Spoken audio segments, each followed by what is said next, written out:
welcome to the simplicity of happiness when more is too much. This podcast offers tips and techniques for a better life.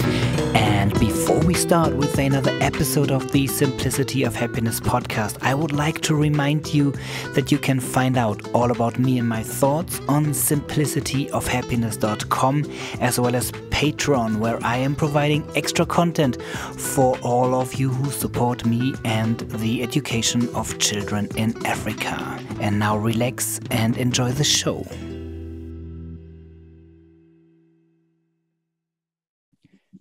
Well, hello and welcome back to the jungle for everybody who's who's viewing this. No, just kidding. Welcome back to the Simplicity of Happiness podcast, and I'm so happy that I will be able to record a special episode for actually my brother Max, because he asked me. He's a fan of Mike Mandel. And he is listening to the podcast, which is called Brain Software. And he asked me several times, what are these numbers that Mike is referring to? So welcome back to the show, Mike Mandel. Thank you, Florian. It's wonderful to be back, my friend. It's great to see you. And let's have a great podcast together and get some cool information out there. Yes, I'm looking forward for that. And some people called me after our last episode, and they were amazed on how we managed to have an interview, sort of, because we were presenting some kind of information, and they still had the they had the experience as if they were listening to two friends talking. Oh, that's nice. So yeah. So now we can say, yeah, that's because of the drops. That's right. The cognitive drops. Brilliant. Do you know what I did last weekend? I'm afraid to ask. Well, are you really? No. I put my butt down and I did all of the little and final exams for Mike Mandel hypnosis. Nice. And because when I started, I'm sure that you are familiar with that, that you have to pass every single chapter in order to be able to take the questions for the next one. And I failed in the first chapter about 25 times. And I had no idea what I did wrong. and you, as Mike Mandel Hypnosis Academy, are not telling me which answers were correct and which were not. So I had to guess, and then I put it aside and I said, okay, well, this is more difficult than I thought. And now this weekend, I was, I said, I'm not going to leave this room until I'm finished. And there was one word I misunderstood. So there was a question I didn't know and a word which I didn't understand. And this changed the meaning. And I found out later. And then the other ones went better and better and better and better. And then at the final exam, and you were writing in capital letters, like, if you fail this, you will be locked for 7 days until you can retake this. Okay, after 7 days, I have to take screenshots or I will completely forget which one I answered in which direction. And I passed in the first Right on. Yes. It's funny, Florian, I said to someone recently, they said, I'm struggling with the test. And I said, it's really not hard. I got 100% first time I tried it.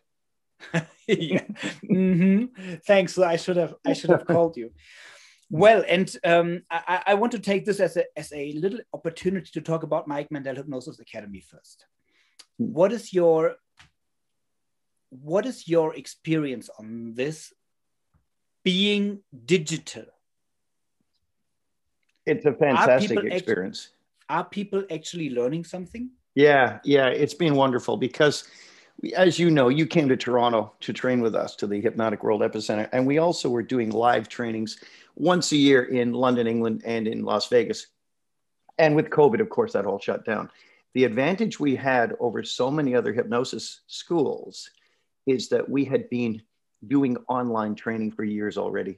So we're able to just flip everybody who wanted to do the live trainings essentially into the online. We already had everything set up and it was rocking. So we got a lot of new people, and why it's being useful is because we're constantly upgrading and updating it. So there's always new material coming in, guest trainers, blog postings, more videos. Now we're becoming a presence on YouTube that's one to be reckoned with. We had delayed in YouTube and also doing live things with our own students online. Mm-hmm. And now we filled those two gaps and we're a hypnotic juggernaut rolling forward, because my aim is to make it as awesome as it can be. So people are learning really solid real world skills. A number of people we get, Florian, who say, you know, I was a hypnotist for years. I never really had confidence in my abilities. And now I've got this amazing confidence. I know I can do these things. It fills a lot of gaps in people's training, I think. Yeah. One thing that Chris does a lot in your podcast is he's mentioning over and over what you can get as a free trial, what you can get for free. And I know that some of the ads that you are sending out are in the same direction. And sometimes people answer like, oh, this has to be a scam. It can't be that cheap.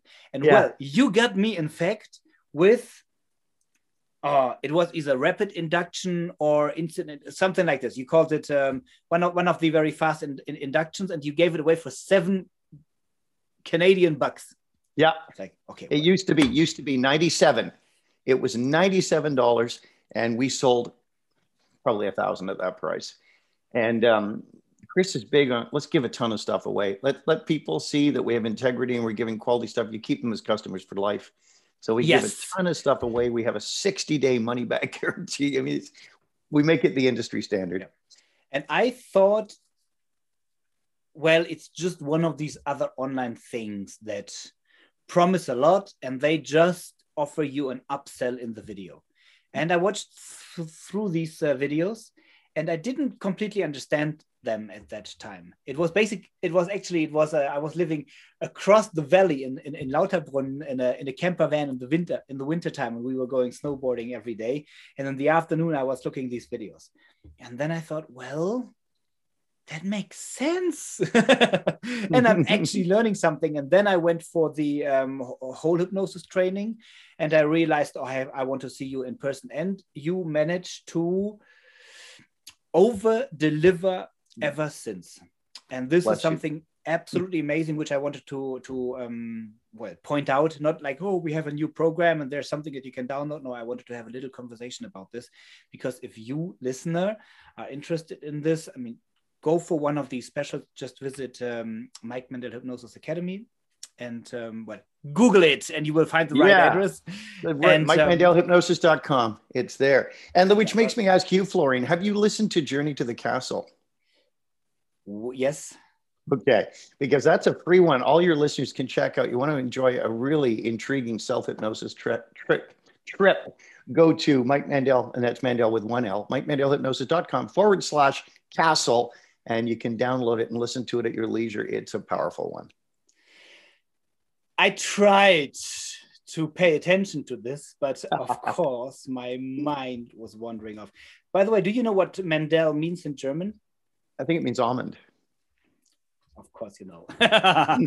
Well, so now, live the mystery of the numbers. Often you are referring to Chris being a certain number and yourself being another one. Mm-hmm. The Enneagram. Why a number? And well, why this is an interesting discussion. Enneagram, spelled ENN, EAGRAM. Enneagram means 9-pointed figure. And the origins of it are lost in antiquity. Some people trace it back to Sufi origins in Persia, modern day Iran. Nobody's really sure. It came into Western thought through the psychiatrist Gurdjieff, who thought it was too powerful to teach to the average person. He only trained it to his inner circle of therapists and so on. Basically, the Enneagram says that there are only 9 personality types, only 9. And there are some variations within them that we'll talk about. But those 9 basic types, numbered 1 to 9, all function in different ways. And they're all flawed in different ways. No type is better than any other. They all have strengths and they all have weaknesses. And you are born with a predisposition to go in a certain direction.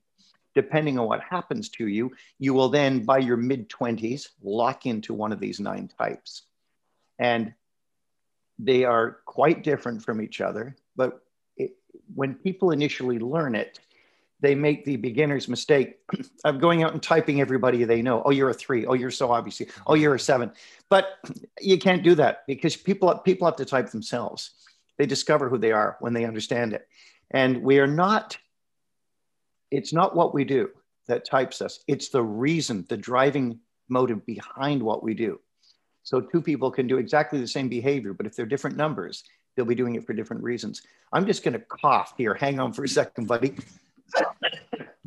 I was teaching a jiu-jitsu class last night and doing a lot of shouting at people. So anyway, and we have a COVID secure distance between the 2 of us. That's it. All done at a distance. When you are coughing at Chris in the podcast, are you actually coughing at him? Yeah, he wouldn't let me do it anymore since we've gone to video. I haven't done it since COVID. I used to grab him and convulsively cough on the back of his neck just for the humor. It's a very bizarre thing. He thought of it being done on someone else, but not him. So that's because he's a 9. And so let's go through each of the 9 types quickly. Yes. And you see the basic personalities, and then we'll explore them in more detail. Number one is a perfectionist mindset. Number 1, they spend their life trying to fix things. My friend Ryan, who's a martial arts freak, amazing guy, that's how he defines himself. He said, I can fix anything. And he doesn't even know about the Enneagram, but he can. He's brilliant at fixing things. That's the strength. They're perfectionistic. What they do very well. He's a phenomenal chef, all these other things. But the weakness is they see themselves as being very helpful. Other people see them as being intrusive and interfering. So that's when their words, you should do this. You should. I would say, should doesn't mean anything. You're arbitrarily imposing your structure on me, which is funny because 8s, I'm an 8. We find it very easy to deal with 1s. We find them amusing because we won't be controlled by anyone. So anyway, we'll get to that. So 1s are great there. It's black and white, thinking that's wrong, that's right, my way or the highway. Then we get to type 2. I had to think of my mother. As the 1? Yes. Now, type 2, people call them helpers. The type 2 are the most helpful type of the Enneagram. In other words, if my pipes in my house burst, like I said, we had snow last night. You wouldn't believe the amount of snow out here in the Great White North of Toronto, which is unusual. I still have the winter tires on, good. But the 2s, they're the ones who, if your pipes in your house burst at 3 a.m., you can phone them in the other end of the city and they'll gladly come over and help you mop everything up because they get their identity by doing for others. So I am helpful. That's their thing. You know what I'm going to do, Florian? I'm going to actually turn the freaking heater on. I'm freezing here. I wasn't going to, but with this microphone, it shouldn't pick up any sound. So you don't hear anything? Not yet. Maybe we're good. That's it. Yet. That's as loud as it goes. So the 2s are the helpers. They want to help. They get their identity by helping other people. But 2s have many selves. They have a different self for their different friends. And they're actually, there's a physical determination. My wife has discovered, she's brilliant with the Enneagram. She discovered there are some physical elements you can type people, you'll notice. 1s often have a line, a mouth like a dash, a line. Because they're set mouth, they're trying to fix everything, right? There's a tension there. The 2s have a twinkle in their eye. It's unmistakable. They've got this really glittery sort of look in their eyes. They're so helpful. But their weakness is this.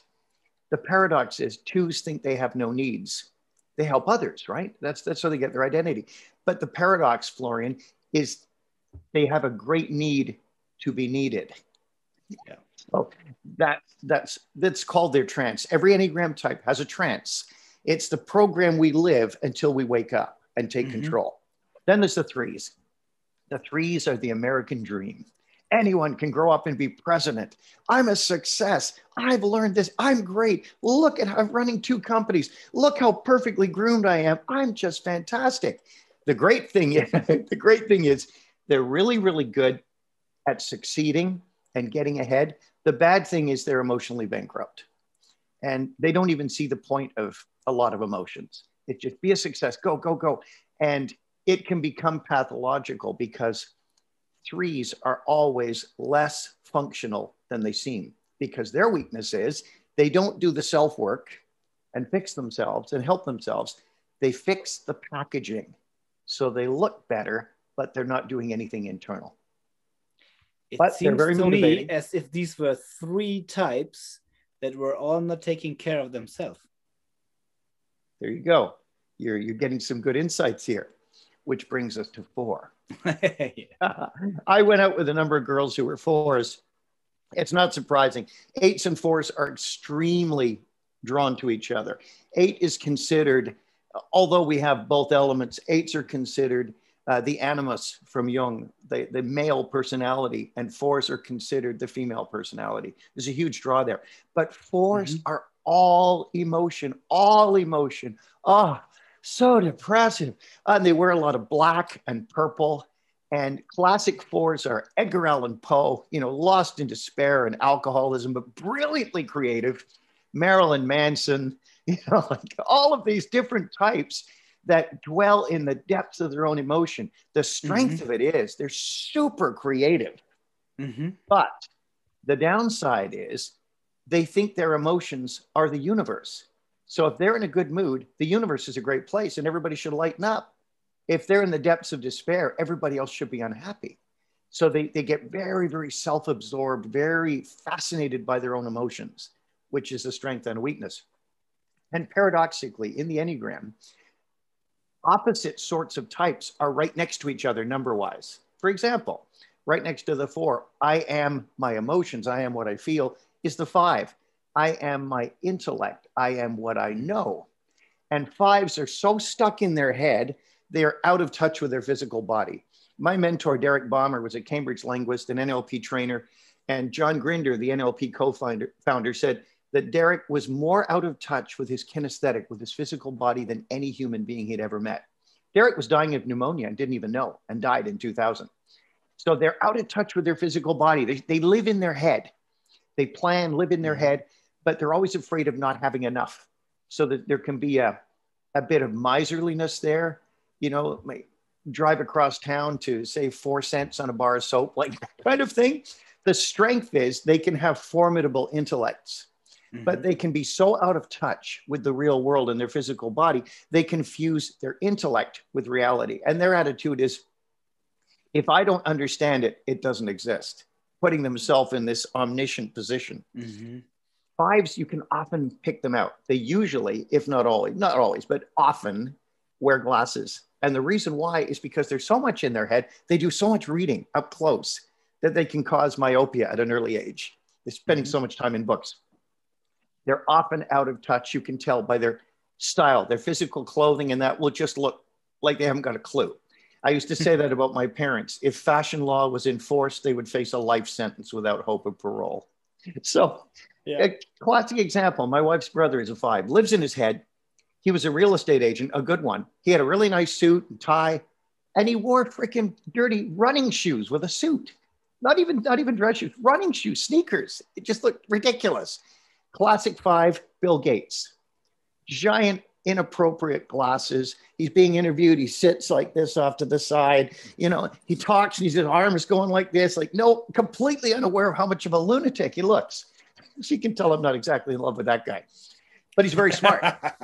He's very smart, but it's classic 5. Now, next to 5 is 6. My wife is a 6. The 6 is, their motto is, life is dangerous. Everything is a threat. So they joke and they say, you go to a party, the 3's telling everyone how successful he is. The 1's telling them what's wrong with the appetizers. The 2 is helping and serving everybody, even though it's not her party.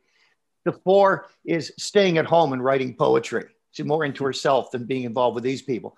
The 5 is, he's got a book with him and he's in the corner reading and ignoring everyone. The 6, life is dangerous, is under the table checking the computer connection so they don't start a fire. So my wife, years ago, we were leaving for friends. The limousine had arrived. We were just going out the door and there was a bump on the roof. Now, obviously a branch had fallen on the roof and she knows it's ridiculous, but this is what she said. She said, I know this is insane. She said, do you know the first thing that went through my mind when I heard that bump? And I said, what? She said, I thought someone had thrown a hand grenade on the roof. and it had rolled down and was about to explode. I said, well, there's a common everyday occurrence in Toronto, you know. So 6s have a lot of concerns. Mm-hmm. You'll know because they say, yes, but, yes, but, yes, but. Oh, look, we did this, I did this. Yes, but. They're always looking for how it could be dangerous. But their strength is they are completely honest. What you see is what you get. There's no deception. They are dutiful. They put themselves last. They're very much bound by detail and so on, which leads us to the 7. Again, the opposite. The 7 can be a total slob. The house is a disaster. My best friend is a 7. His wife had gone away she'd only been gone 2 days. And I went over to his place. I thought it had been robbed. Drawers open, things hanging out. There was a plate of spaghetti, half eaten, sitting on the carpet that had been there from 2 nights before. It doesn't, you know, everything is fun. It's got to be fun. So the 7 is, life is fun. Lighten up. Yes, I know your best friend died, but that was last week. You know, lighten up. 7s are weird because they have no memory, usually, of a negative childhood. They remember everything as being happy, but it's edited. There can be a lot of trauma in their past they're not confronting. 7s find it very hard to look into the depth of sadness. They won't see a sad film. Why would you want to be sad? It's no, I don't want to be sad, but it's the range of human emotions we need to experience. So 7s are, let's hurry up and go so we can hurry up and come back. It's always next, appetites, variety. Then they call them the Peter Pan. They don't want to grow up, but they're great to hang around with because they're so much fun. There you go. So then there's 8. I'm an 8. There's fewer 8s than any other number. 8s often come out of a background of being bullied, as I was incessantly. I was a small, smart kid, beaten up all the time, and then became a martial arts instructor, which dealt with that very well. I actually used self-hypnosis, Florian. I went back into my past history and refought every one of those bullying incidents as an adult, 3rd-degree black belt. And it was just wonderful. It just changed the script completely. But 8s, at our best, we are the white knights. We want to rescue the innocent. We want to protect the children, protect the animals, protect the women, protect the weak and the infirm. At our worst, we become the mass murderers. They're the ones who go crazy with a machine gun in a mall, yelling, "Die, you mothers," and take 40 people out and go in a blaze of glory. So that's both sides of the 8. And then the 9 is Chris.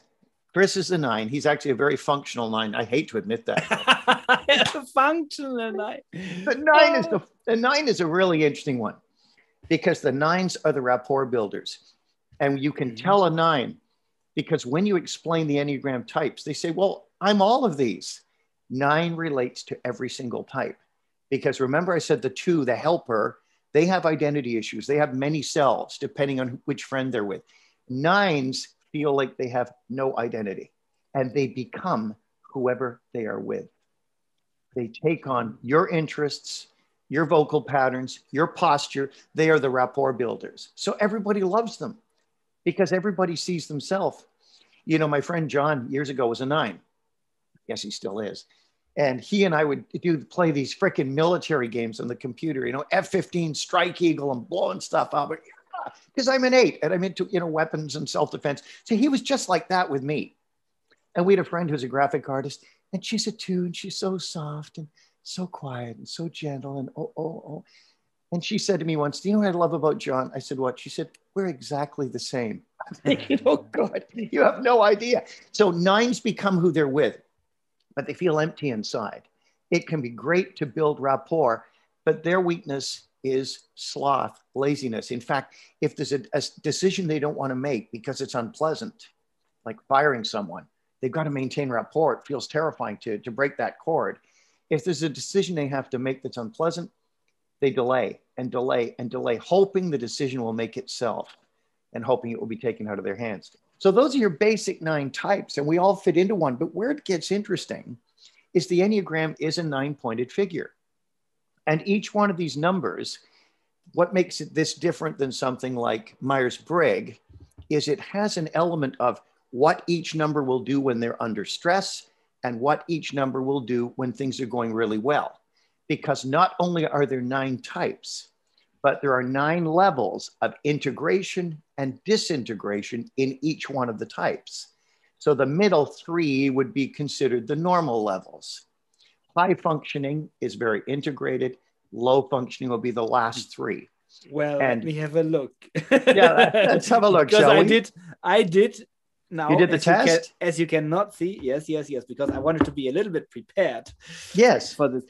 Two questions in between. One, is it possible that people change throughout their life? And number 2, I know you don't rate other people, but do you have a suggestion what number fits me? No, I wouldn't even hazard a guess. And of the tests, some are better than others. The best ones are like the Rizzo-Hudson test. It's 180 questions.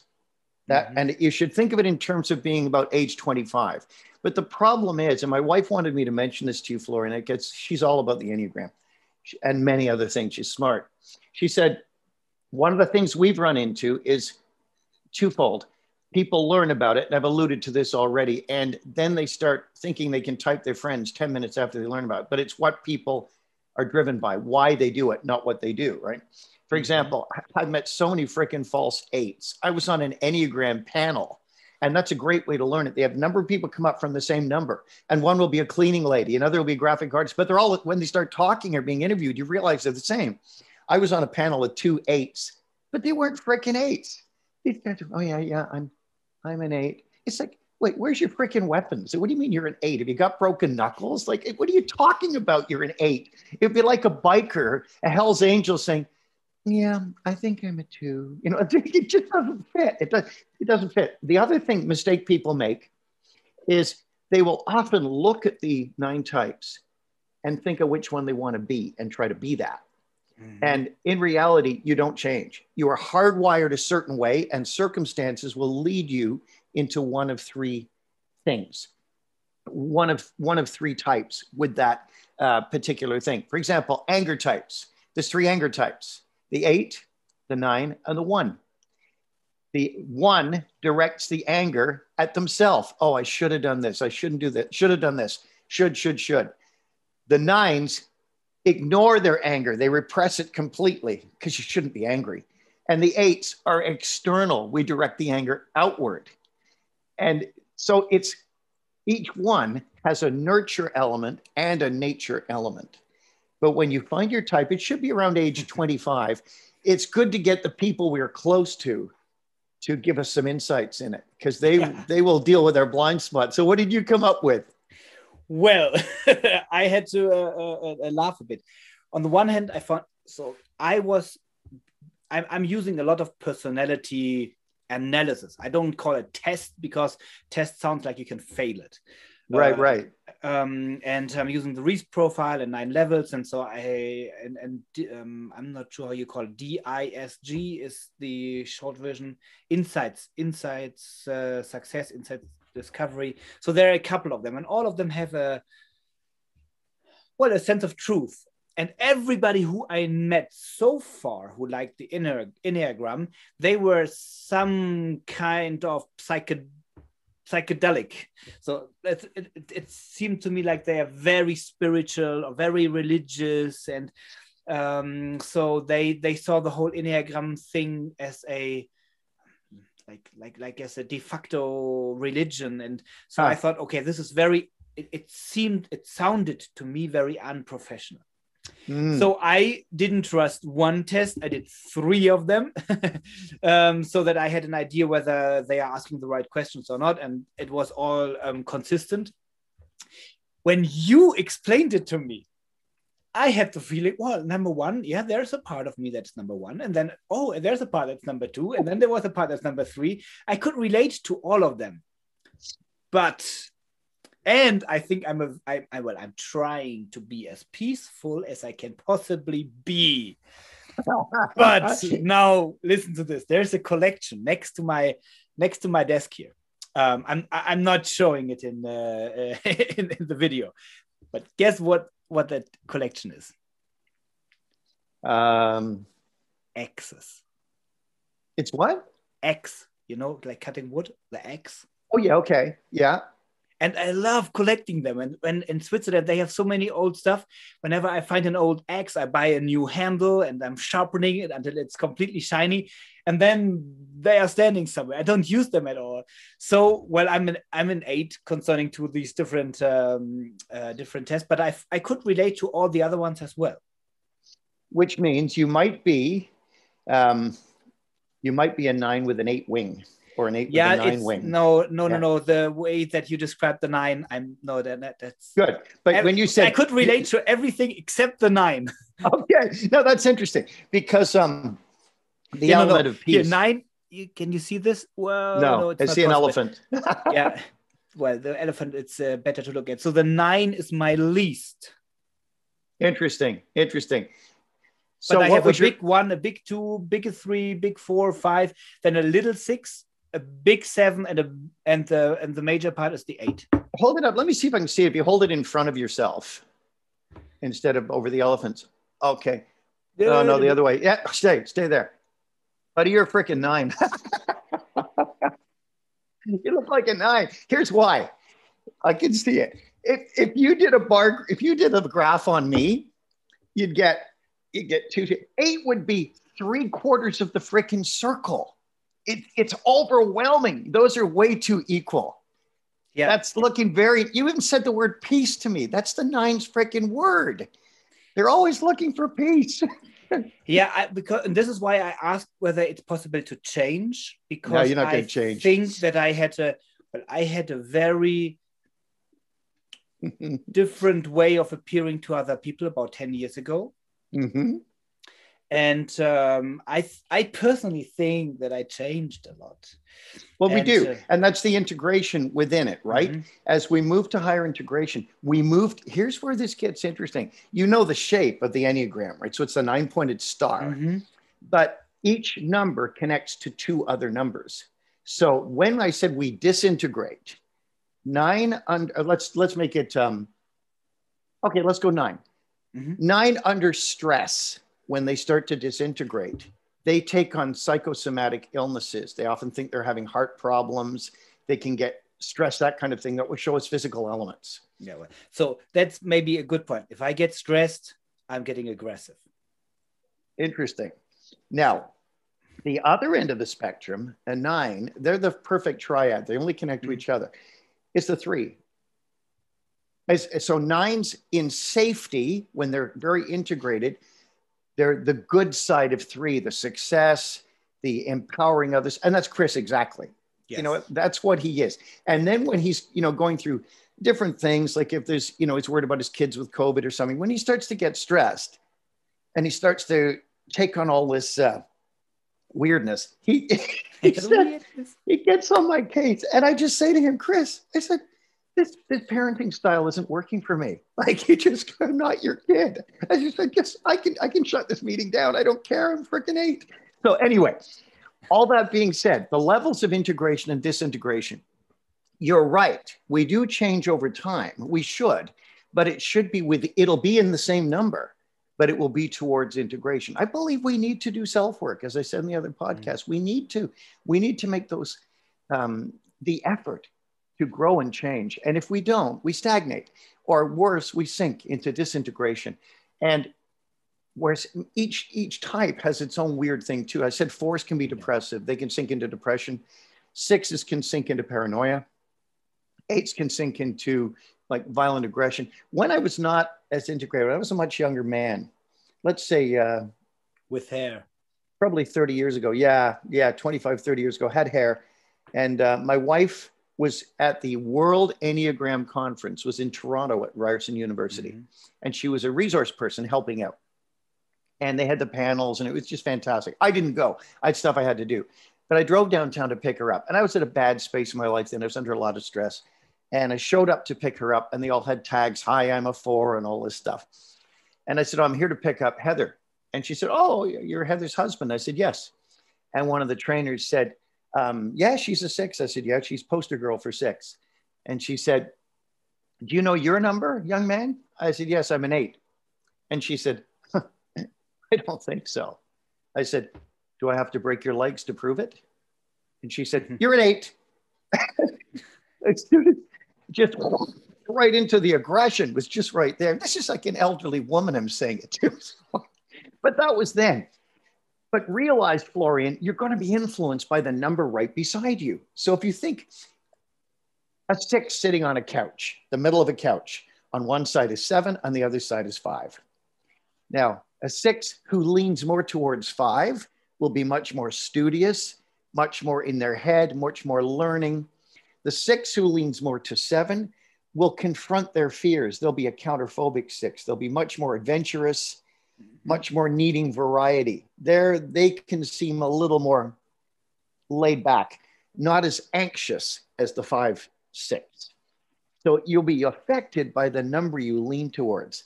But seeing that pie graph, that is so freaking evenly balanced. You show that to any Enneagram trainer in the world, they'll go, oh, 9, like just a fraction of a second, because that's what it looks like.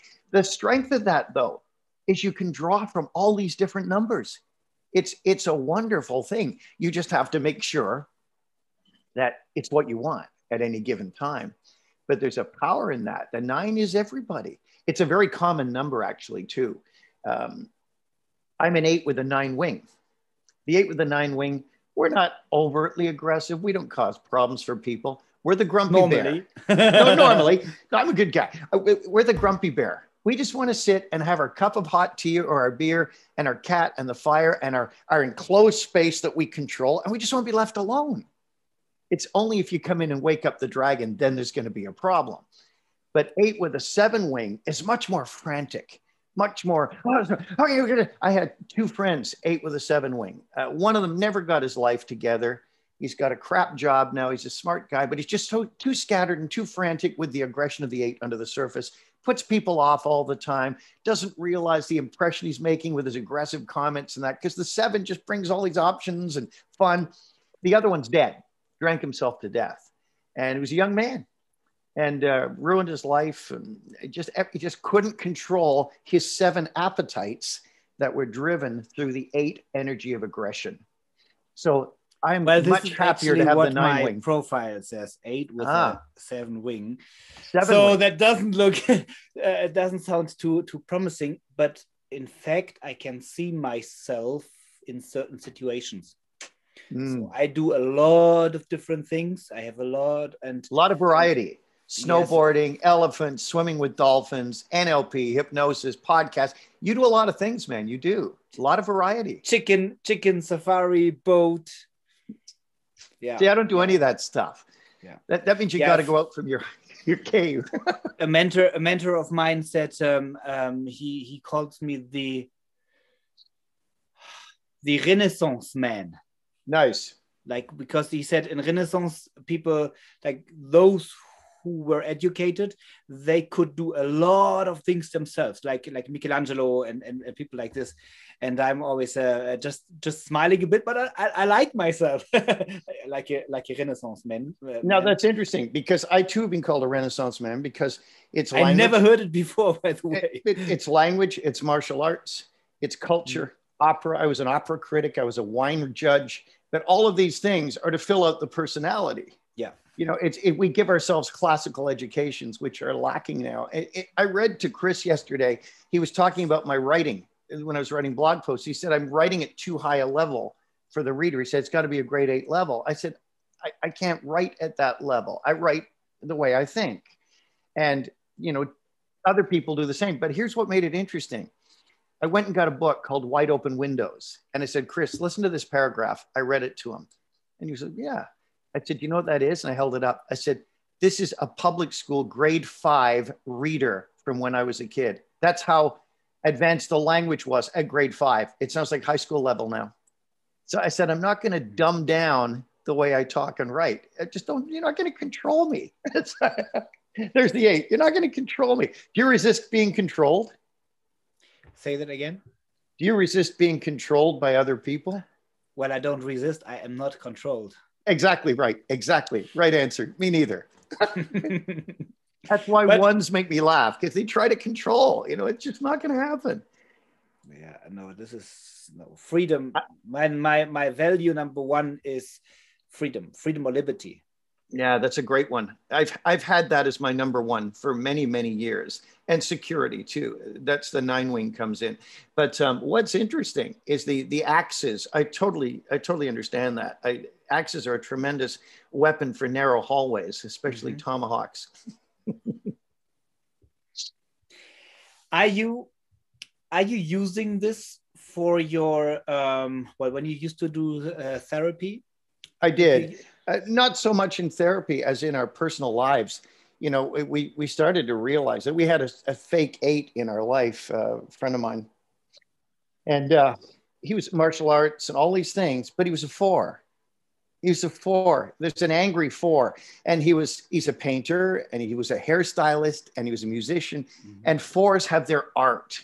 Their art, you know, it's so important to them because that's their expression, and that's great. If they don't use their art, they become depressive. It's an outlet for their emotions. But he passed off as an 8 for years. It's that he was. And then one day, his wife was away out of town, and he would not sleep up in his bedroom because he was afraid of someone coming to the house and killing him. I said, "You're not a freaking 8, man." I said, "Somebody breaks into my house, I'll cut his head off." It's not even, it's not an issue. Yeah, I used to be afraid of certain things. Me alone in the dark, and sleeping outside. And what I did is I went on a 4 weeks solo trip by foot through Sahara. Wow. Well, I'm basically all of the nights I almost shit my pants because I was just scared that somebody shows up there. And in the end, it was one of the most peaceful places on earth, and absolutely liberating to see. No, I don't need it. I don't need somebody to watch me. I don't need a tent. I don't need anything else. I can just lie down under the open sky and brilliant and enjoy it. Have you ever seen Ray Zahab? I met Ray years ago, acquaintances. I couldn't say friends, but we know each other. Ray, he ran across the Sahara on foot, the equivalent of a marathon a day for something like 96 days. Yeah. Which insane. Just said it was an unbelievably wonderful experience. Yeah, it is. I mean, when you're testing your, or in my case, testing my borders, getting out of my comfort zone. Every time I'm getting out of my comfort zone, it feels unpleasant, but everything I did it, I love it. That's nice. So that's a great thing to do. That's an integrative thing to do, Florian, because when we set up these boundaries around ourselves, some of them aren't useful. And when we can eliminate them by testing the boundaries, we wind up pushing them further back. And it is liberating. It definitely is liberating. Excellent stuff, man. What do you suggest for somebody who's listening to this and who never heard of the Enneagram before? I'd like to recommend book they should read. Yes, I'd like to recommend a couple of authors. A great starting point is The Wisdom of the Enneagram by Rizzo and Hudson, and that's R-I-S-O. He's since passed away. Rizzo and Hudson, a 4 and a 5 combination, wrote that. Wisdom of the Enneagram, great starting point. It's got the test in it. It gives great advice of what the warning signs are for each number. So you can go, oh, shoot, this is, I'm not in a good place right now. And the best ways of integrating. Another, anything at all, written by Helen Palmer, P-A-L-M-E-R. Anything at all. Anything, but no, any book she's written is a great one. Helen Palmer, great author, a heavyweight of the Enneagram. But there's a newcomer who I like very, very much. Her name is Beatrice Chestnut, just like the chestnut tree. And she has written... Beatrix, like the Dutch queen. I-C-E instead of X. Beatrice, yeah. Chestnut, and her book is The Complete Enneagram, and that is a game changer. It's a really... They actually brought her to Toronto, and she spoke. My wife went to the conference, and just amazing. Really understands depth to it. And I know what you mean, Florian, about the whole so-called spiritual side. Some people, in my mind, try to turn it into almost a religion. I agree with you on that. And I don't think that's useful. It might be for them. It isn't for me. For me, it is an insightful tool for understanding personality, why people do what they do, and how to help them do what they do even better. Can you give me an example where it helped you in a relationship with somebody? Yeah, absolutely. One of the problems with eights is we tend to dominate conversations, especially eights. Really? Especially eights with seven wings.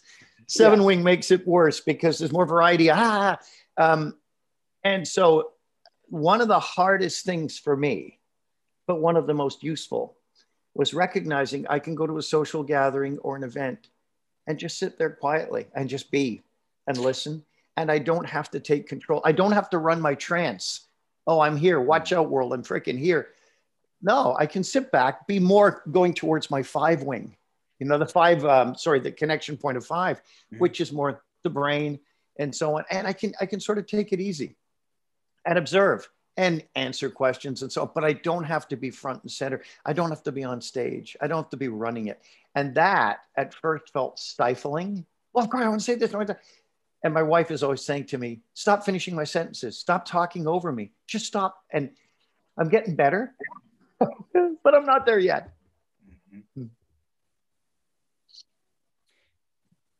What if somebody,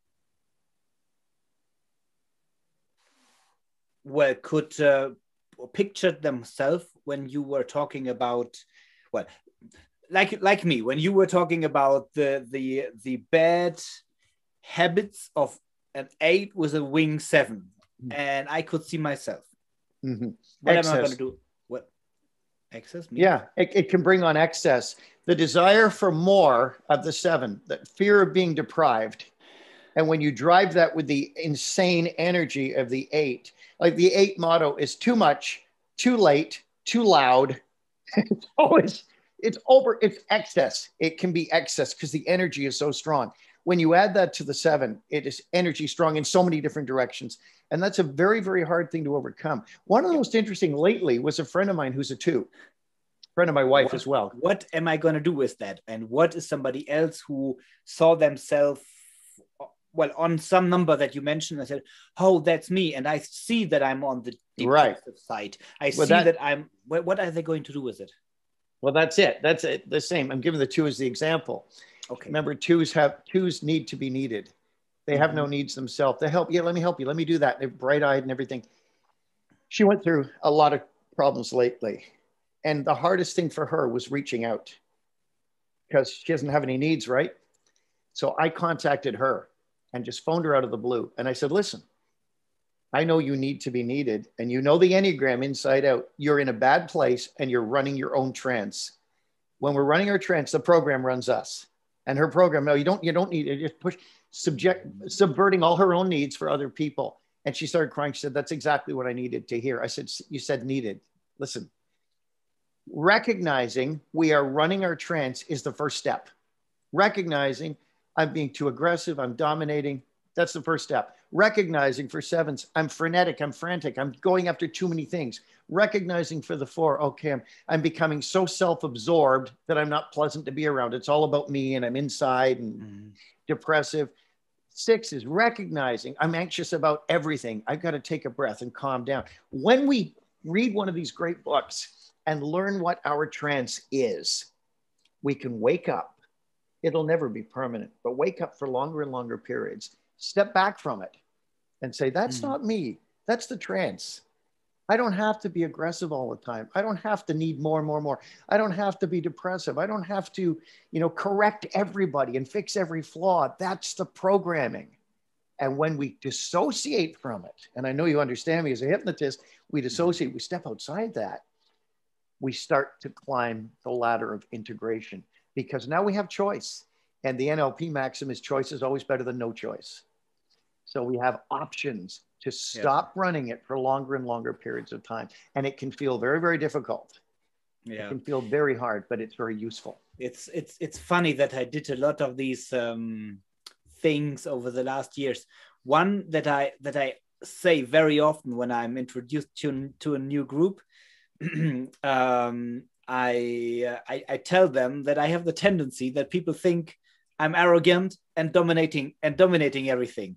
But, well, I admit it, so it's okay. So it's okay.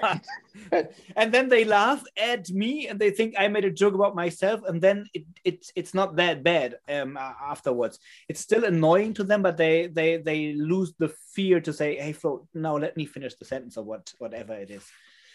So maybe it's just this being aware that this is a show that you are running whenever you are in that bad mood, whatever number it is. Yeah. And that by addressing it directly, it's like, well, whatever you address in your conscious mind is where your attention goes. Mm-hmm. And you can only change where your attention goes. So maybe that's one part of the trick. Yeah, I think so. And, you know, it can be seen, the 8th thing, you're absolutely right. It can be seen as arrogance and aggression. And I always just saw it as confidence. You know, that's how we look at it, right? Yeah. No. Confidence. Well, how do you say that in English?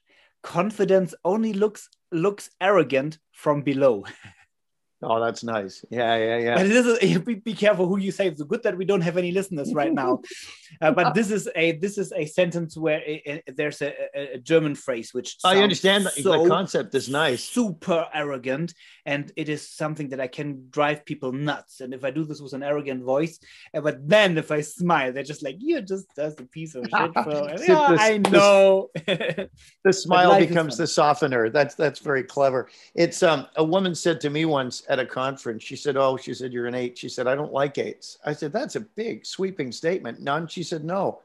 And she said, they're too violent. They're too weird. I said, you need us. And she said, what do you mean? I said, who's going to kill the evil 8s? You? And she went, no. And I said, you need the good 8s. You need the white knights. We're the only ones who can stop the bad ones. I put on my Facebook page, it said the greatest antidote for violent men is good men who have violent skills. You know, we have our strengths, we have our weaknesses. Each one of the numbers, none is superior, although we all think ours is best. Oh, what, isn't it? Mike, before I let you go, I know you have to be in your next meeting in 3 minutes. What is one goal that you have for this year? For yourself?